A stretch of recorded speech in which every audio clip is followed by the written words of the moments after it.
On a d'un côté des cibles potentielles qui se protègent de mieux en mieux, ça c'est indéniable. Il y a une prise de conscience, il y a une mise en œuvre d'un numérique plus sûr, plus raisonnable, du point de vue sécurité, au niveau des entreprises, au niveau de tout le monde en fait, tous les acteurs. Alors, je vais parler plutôt pour les grands acteurs. Moi, je suis très inquiet pour les PME, pour les collectivités locales, pour les petits acteurs qui aujourd'hui subissent la transformation numérique et finalement sont très gênés parce que aller leur dire, mais voilà, pensez à vos risques, tout ça, c'est forcément un peu compliqué. Pour les grands acteurs, c'est qui sont organisés, qui ont une DSI, qui ont une direction des risques, et ainsi de suite. Là, on est dans un domaine qui est mieux connu et où sincèrement les choses ont bien évolué. En termes de menaces, ça a bien évolué aussi, si je peux me permettre de dire ça comme ça. On voit des attaquants qui s'adaptent très très vite. Et les grandes tendances que l'on a aujourd'hui, c'est d'une part une évolution de la criminalité avec des vrais méchants, des vraies mafias qui font beaucoup d'argent, qui gagnent beaucoup d'argent et donc qui deviennent très très fortes. Qui peuvent être étatiques Dans certains cas, ça peut être des États. Ça peut être des États c'est une sorte de criminalité d'État, mais il y a des États qui n'hésitent pas à franchir les règles de base du droit international pour se financer, même dans certains cas. Parfois des États sous embargo, probablement. Mais sinon, ce sont des groupes mafieux, ce sont des groupes de criminalité organisée typiquement, qui font du rançonnage, et donc qui vont bloquer les données ou les systèmes de leurs victimes. Et puis, une entreprise qui fait plusieurs millions de chiffres d'affaires par jour, quand elle a plus ses réseaux, elle fait plus de chiffre d'affaires, et donc très vite, elle est tentée de payer.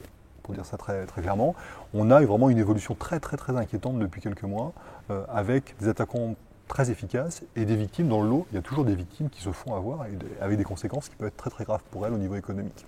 Ça, c'est une première évolution. La deuxième évolution, jusqu'à maintenant, les attaquants, ils attaquaient leurs cibles en direct. Et ça fonctionnait, donc c'est réducteur de faire autrement. Les cibles primaires s'étant durcies, étant beaucoup plus sérieuses, dorénavant les attaquants ils passent par la fenêtre. Et la fenêtre c'est quoi dans le monde informatique? C'est les prestataires, c'est la supply chain, c'est tout. Voilà. C'est fini le temps où chacun avait son réseau et protégeait son réseau, ou ne protégeait pas d'ailleurs. Aujourd'hui tout ça est très interconnecté, il y a des prestataires dans n'importe quelle entreprise, il y a plein de prestataires qui ont des droits d'accès très importants sur les réseaux, pour les administrer, pour travailler dessus, pour faire des choses comme ça. Et ça les attaquants l'ont compris, et aujourd'hui ils passent par des prestataires qui sont faibles, qui ne sont pas au niveau, pour attaquer leur cible.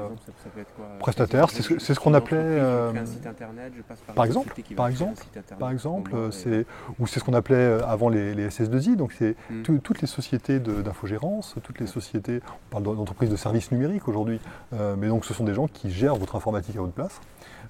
Et évidemment, un attaquant qui arrive à passer par un infogérant, par un prestataire comme ça, il a les droits pour accéder à vos systèmes. Et pour la cible primaire, c'est très dur de se protéger parce que finalement les accès que l'on voit, ce sont des accès légitimes d'un prestataire que l'on paye même pour faire ce travail-là. Donc aller voir que ce sont des accès qui sont en fait malveillants, c'est extrêmement complexe. Donc ça, ce sont les deux grosses évolutions de la criminalité et puis le fait d'avoir des attaques indirectes qui passent par des prestataires. Et là, ça nécessite vraiment de travailler avec une gamme bien plus étendue d'acteurs qu'on ne le faisait dans le passé. Je ne sais pas si la France est plus ou moins bien protégée que les autres. Je pense que la France a plutôt bien réagi. Ce qu'il faut comprendre, c'est qu'aujourd'hui, l'avantage est à l'attaque. Très clairement. Des attaquants, que ce soit des criminels, que ce soit des gens ils finissent toujours par trouver une cible chez qui ils arrivent à rentrer, chez qui ils arrivent à voler des données, chez qui ils arrivent à bloquer les données pour pouvoir ensuite faire des demandes de rançon. Donc voilà, pour un certain temps encore, l'avantage sera l'attaque. Ça ne doit pas être une fatalité. Et donc c'est bien à ça qu'on travaille, faire en sorte que la défense, la protection, l'anticipation des attaques soient aujourd'hui diffusées dans toutes les cibles potentielles. 3G, 4G, 5G, sont des dénominations assez commerciales, somme toute.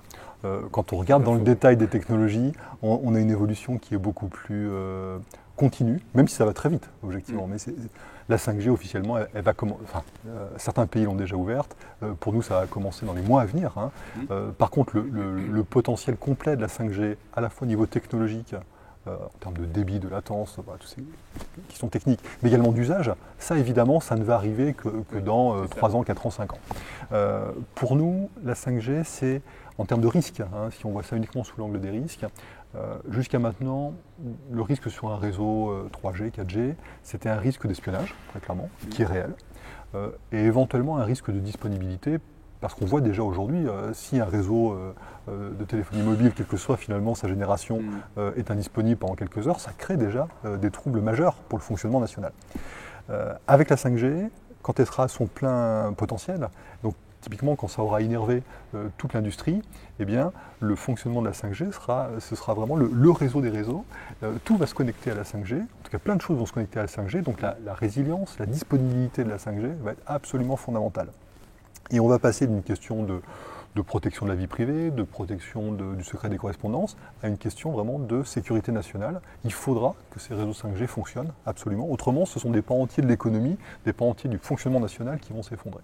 Donc vous voyez, il y avait déjà des enjeux très forts sur les générations précédentes, sur la 4G aujourd'hui, mais avec la 5G, on rentre vraiment dans le domaine de la sécurité nationale.